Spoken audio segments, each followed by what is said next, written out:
For those of you who don't know me, I'm the chair of the board of the Selectmen of Dunbarton and also the representative for the Dunbarton Historical Awareness Committee. Also present, my fellow selectman Mike Kaminsky here today. We are here today for the dedication of Scipio Page and his accomplishments for the Black Heritage Trail Marker Unveiling event. Donna has told me I have to mention that there are bathrooms for those of you that come from out of town at Page's store up here, as well as our library and town hall in the center of town. I'm glad this day has finally come about after all the hard work the Dunbarton Historical Awareness Committee has put into the Black heritage over the past 2 decades. This has gone on for a long time, and I want to put a thank you out there to the Dunbarton Historical Awareness Committee and all their members.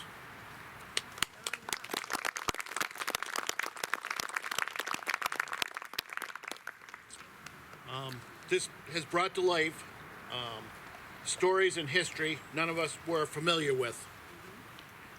It has expanded our knowledge of how Dunbarton has came to be and the efforts of forgotten people who fought for our freedom and helped settle Dunbarton. We are proud of Scipio Page.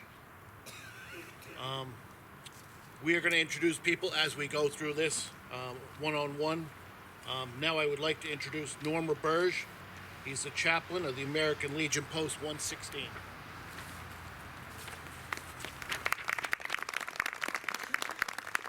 Yeah, thank you. We are truly blessed today here with a gorgeous Dunbarton, New Hampshire, clear skies that we do not see here very often, again during the year, and with a spectacular foliage. Asking you to bow your heads, and men, please uncover. Dear God, we thank you for this wonderful celebration that we share in now. As we join together, bless our conversations with the flavor of your grace.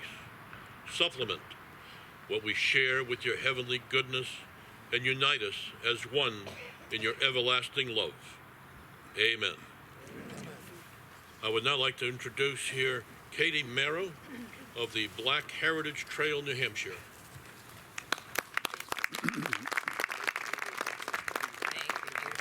Good morning, everybody. I'm so excited to be here, so excited to see all of you. We place a lot of markers around the state, and this is an incredibly impressive crowd, and a beautiful morning. My name is Katie Merrow. As I said, I'm the treasurer for the Black Heritage Trail. For more than 300 years, the African people have been part of our history here in New Hampshire. And the trail promotes appreciation and awareness of this rich history. And our goal is to just build more inclusive communities today. That's the point of everything we do. We run a number of programs. Just a quick note about what we do, because you may want to be involved in other aspects of it. We run community discussions called T-Talks in February around the state. There's Juneteenth celebrations, looking next year at possibly bringing in one of the old slave ships to Portsmouth, but more, we're still working on that, so more to come. We run community readings around the state of Frederick Douglass's 4th of July speech, learning and lectures, a conference in October. So lots of stuff to get involved in. If you go to the website, it's all there for you. And right now, the trail is involved in a campaign trying to raise $400,000 to help us reach 400,000 people to engage them in learning about our history. That's a third of our population.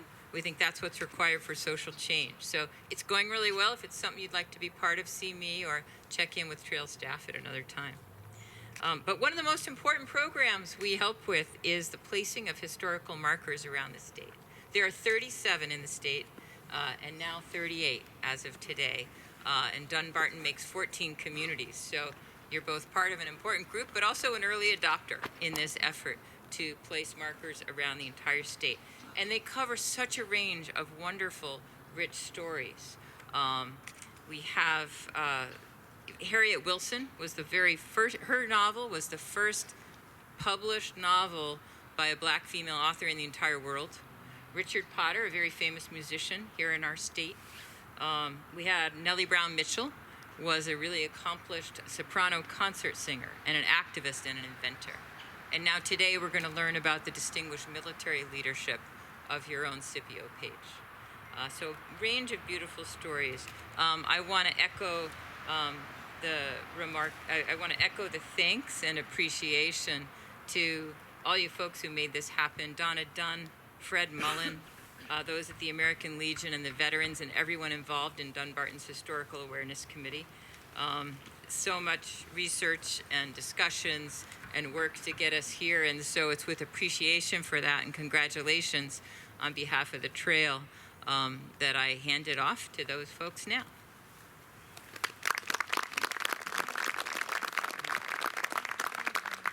I think I'll stand on tippy toes. Thank you, Dave. I'm Donna Dunn. I am privileged and honored to chair the Dunbarton Historical Awareness Committee. I'm going to kind of give you a story of how this all happened. I've read 8 histories of Dunbarton, and there are 8 histories out there, and only 3 contained information about slaves or blacks, and then only tiny little crumbs. Around 1996, the Stone family donated David Tenney's journal to the town, and Bud Noyes, a member of this committee, and the town historian read it. Bud then published an article in 1997 and another one in 1998 about Scipio. Oh, I'm sorry. Bud published a book in an article in 1997 and another one in 1998. Is that better? Yes. Okay. Okay, let's do this.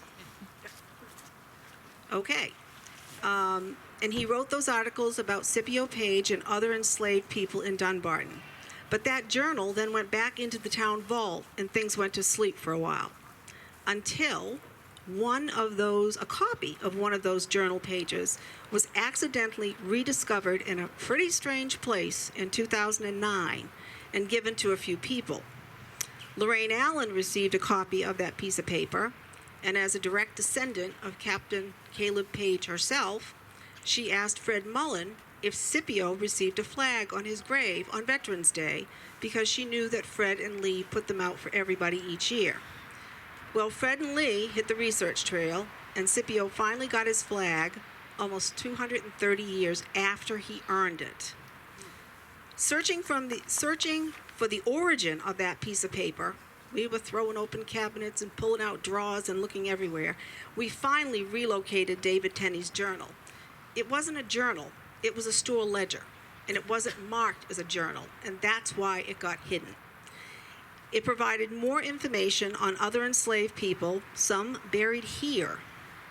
George and his wife Luce, who were also enslaved people of Captain Caleb Page, Caesar Porter and his wife Phyllis, their son Fontaine, perhaps Fortune, Prince Plantain, his wife Juby, and their child Pioli, who was a fiddler. We've since discovered there were 3 black fiddlers that lived in Dunbarton. Many of these folks lived on Guinea Road, and some of you probably do too. Its name probably derived from Guinea, Africa. The name Samson Moore, also known Samson Battis, came to light around this time, and Jane Westcomb, a descendant of his, connected with us and supplied her family connection to Scipio. The family's married. So when did Scipio gain his freedom? Well, we don't know, but it's probably after one of those enlistments. He fought in 2 wars, one for the British and then for America's independence. We know he was captain of a black militia encompassing Bow, Ware, Goffstown, and Dunbarton.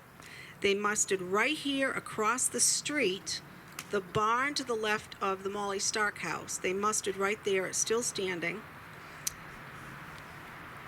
And we know he was respected, enough so that the proprietors gave him land near Bella Brook. He lived there for a while, but sold the land in 1791 and moved to Croydon, which we believe was to be near his sister's brother, Salem Colby. He farmed in Croydon and paid taxes, but he was also multi-talented. I quote this from a Croydon history book. Scipio Page, always on hand at town meeting and military trainings, grand caterer for the appetites of all who would pay their coppers for fruit, cakes, and pastry. Scipio eventually moved back to the Page homestead around 1800 and died there around 1815. We estimate he was around 78 years old. He's buried here with his wife, Dinah, 3 of their small children who died under the age of 5, and others who were formerly enslaved. The cemetery trustees brought in ground-penetrating sonar, and it indicates there are about 13 people buried in that area, although there are only rocks for a few of them. So we've tried to honor Scipio today by acknowledging his service to this country with this marker. We also honor his life by recreating some of the items he may have baked, sold, and eaten. Those are all vintage recipes from his time frame and some of the pastries that we usually made. Knowing he would have listened to a fiddle or two, we have a fiddler to play some tunes he probably would have heard in his lifetime. Scipio Page, we thank you for your service and for your life. And I'd now like to introduce Fred Mullen, who is going to tell you about Scipio's military career.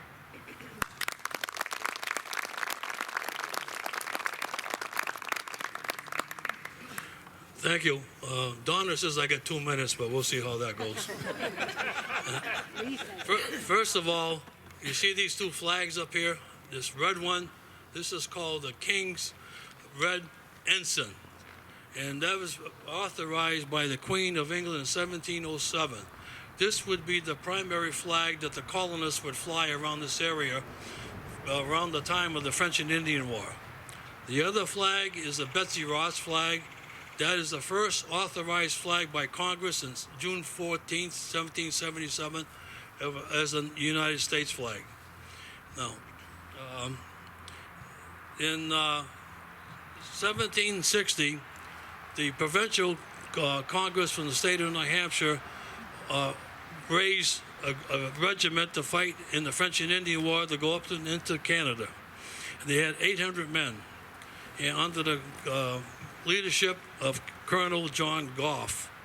And Scipio Page was in Philip Johnson's company. And they mustered in Litchfield, New Hampshire.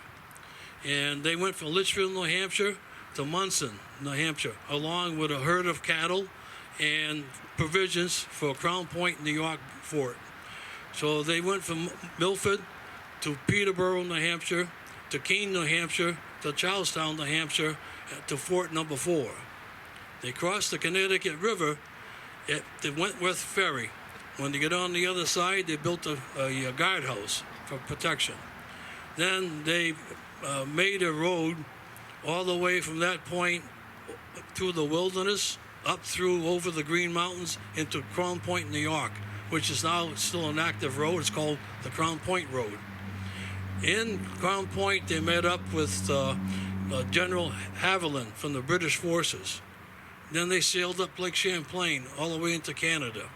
They captured 3 forts up near Montreal. So Montreal realized, okay, we've lost this. So they surrendered on September 8th, 1760. And then that was the end of the French and Indian War. And Scipio got discharged the following November of 1760. Now, he was fighting for the British then. And during the Revolutionary War, the New Hampshire legislature authorized another regiment to be near the coast to defend the coast. And Scipio was in Captain Abraham French's company on Great Island. Well, it took me about 3 or 4 years to find out what Great Island is. Does anybody here know Great Island? Well, Great Island is Newcastle, New Hampshire. In the 1700s, it was known as Great Island. That's where Fort William and Mary was. And that was one of the first shots around the world to start the Revolutionary War when the Sons of Liberty took over that fort, which is now Fort Constitution. Now, part of the regiment that was there, their job was to protect the inlet to the Piscataqua River in Portsmouth Harbor in case the enemy warships would come in. And they were there for 4 months, and then they were going to get relieved of duty there. Also, this portion I'm going to read. This is from David Tenney's journals.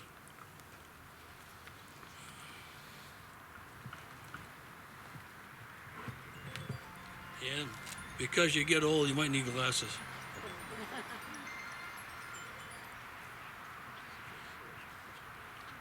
David Tenney was the great-grandson of Captain Caleb Page. David Tenney is buried right there. And this is his notes. Captain Page's Negro, Captain Scipio, was a military gentleman. His company was the Negroes, Negro soldiers from Goffstown, Bow, Ware, and Dunbarton. He mustered there at the Captain Page's, who died in 1785. The last time he had a training, there was about 10 Negroes at the house where George E. Page's barnyard now is. That's where Donna mentioned over there.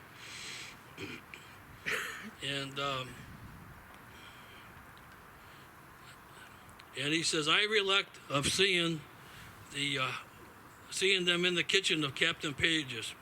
That was George E. Page's grandfather. I always thought there was about 10 in number of soldiers, and they appeared very tall, I think, and they always thought they were tallest men I've ever saw, as they were the first men I ever saw, as I was only 4 or 5 years old. And recollect, I was very much afraid of them. I think it was around 1794 or 95. I am now in 1870, my 80th year, David Tenney. So as you can see, Scipio was in 2 wars, plus he also was the captain of the militia over here at the corner where he mustered the troops. Okay. We got next is the fiddle. No, that was Darius next. Or not Darius. Okay.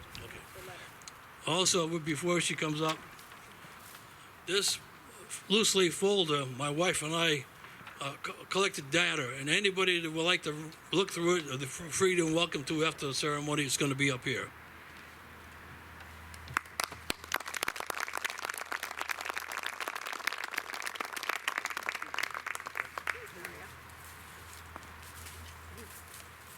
You're going to hear from Darius Steele on behalf of Senator Hassan in a moment.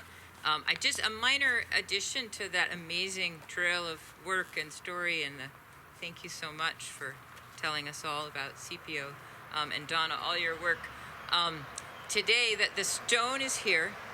There's a beautiful brass plaque telling the story, Scipio's story, which was actually, the shipping was delayed in the hurricane. So when you see the stone, know that plaque, you can see the picture of it and know that it's coming, and come back another beautiful day and see it itself.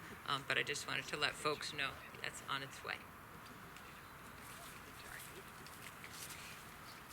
Hi everyone, my name is Darius Steele, and I'm the Tour and Speaker Outreach Coordinator for the Black Heritage Trail of New Hampshire, and I'm also the marker coordinator, so I was able to work with Donna and Fred in making this possible, and I just want to give a round of applause to Donna and Fred for all their incredible work making this happen. They're so passionate about the work that they do, and I'm just really appreciative of them.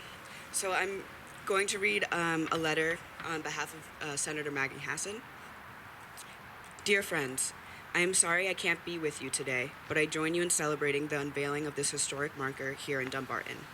I am grateful for the Black Heritage Trail of New Hampshire's work to promote inclusion by educating more Granite Staters about the individuals and moments from New Hampshire's and our country's history that are often forgotten. Today's marker is another chapter in the critical work honoring Scipio Page, who bravely fought in the French and Indian War and the Revolutionary War. He fought for our country and exemplified the highest ideals set forth in our Declaration of Independence, even when the freedoms Page sacrificed to protect would not be fully realized for generations. I would like to thank the Black Heritage Trail of New Hampshire and the Dunbarton Historical Awareness Committee for the work that they have put into unveiling this important marker today. Because of your efforts, the heroism and the distinction of Scipio Page will be remembered by Granite Staters for years to come. Thank you everyone gathered here today for the unveiling of this marker. I look forward to continuing to work with all of you on more efforts to raise awareness in New Hampshire's history and build a brighter, more inclusive future for all Granite Staters. With every good wish, Senator Maggie Hassan.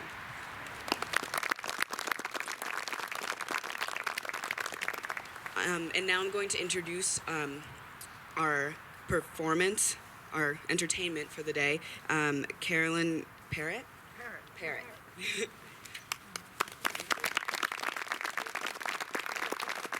Thank you. I'm so honored to be asked to do this. And I'm going to talk about the history of fiddle music in about 30 seconds. As many of you know, the fiddle, also known as the violin, came over with colonists and other immigrants from the British Isles, and they brought with them, why did they bring this? It was easy to carry on ships. If it made it, it was lucky, but being a wooden instrument and all. And the fiddle tunes came with them, and since it was an oral tradition, these fiddle tunes changed a lot, but the form is rigid. The form is married to the country dance that also came over. This tune that's used for this wonderful song that the Hutchinson family made up the words for is a tune called Old Dan Tucker. And the words went like this.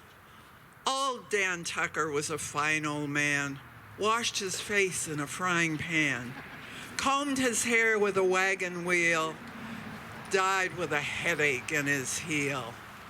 Get out the way, old Dan Tucker, you too late to get your supper. Get out the way, old Dan Tucker, you're too late to get your supper. Tune came and was enveloped and adapted by the Hutchinson family singers who were abolitionists singing for women's rights back in the early mid-1800s. Very famous family, reputed to be from around Milford. Get this, 11 boys and 2 girls. Wouldn't you have loved to be the parents of that? Anyway, they wrote the new words to this song, and they go like this. Make sure I'm in tune, wait a minute.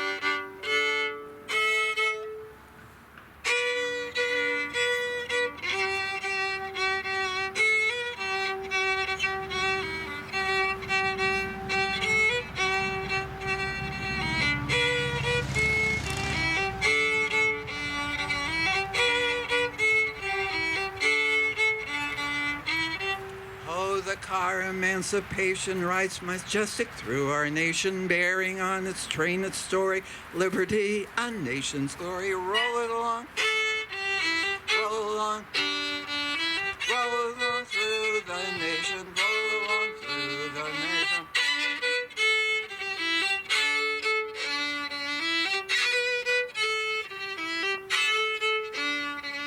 Hear the mighty car wheels humming, watch out folk, the trains are coming. Church and statesmen hear the thunder, clear the track or you'll find her. Get off the track, get off the track, get off the track, while the Liberty bells are ringing.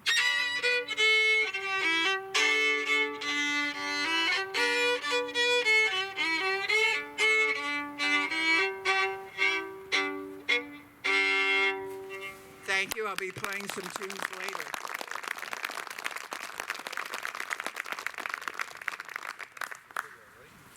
Yes. Okay, now we're going to move over to the left side over here, and we're going to have the unveiling. We're going to have the unveiling of the marker. As it was stated earlier, it was tied up in shipping, but we do have a form of an unveiling going on over here on the left-hand side. Follow Fred. We're gonna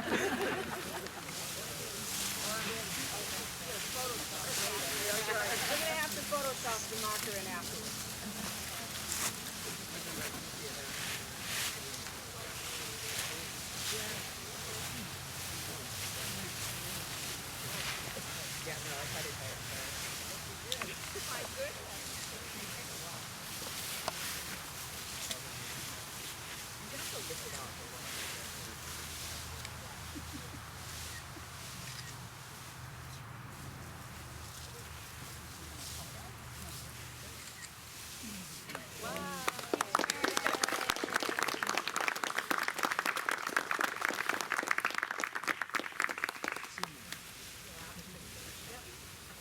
like we said, something went wrong in shipping, and it'll be here next week. But you are welcome to come and see it again after it's obviously installed. But this is a place marker until the real thing comes. But thank you. Dawn is taking pictures that we can Photoshop later. Yeah, if you're great with graphic design, Dawn. I can give you my card.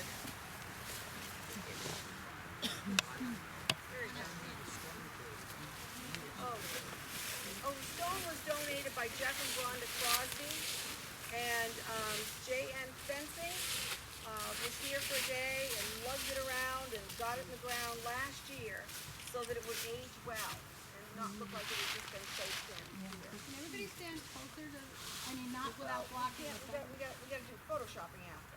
Yeah, Can you take I'm not saying a block. straight on?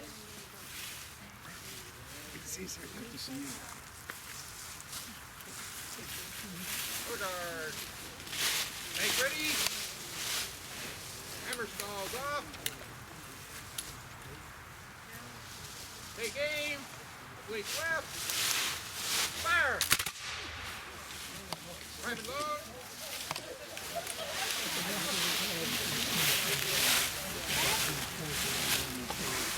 Oh yeah.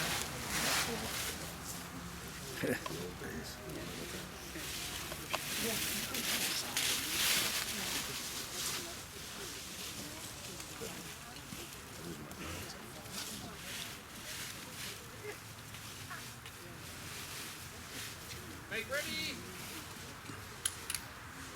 Take aim. Blade left. Fire. Private load.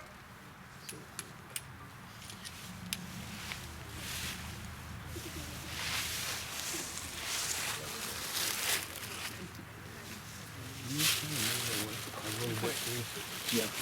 Thank you.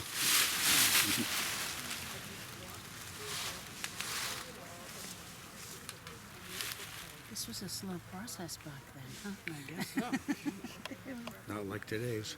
I know. Make ready. Take aim. Fire. Cover. Half-cock. Fire lock. You come to the house and get a turkey there, right? Huh? Come to the house and get a turkey.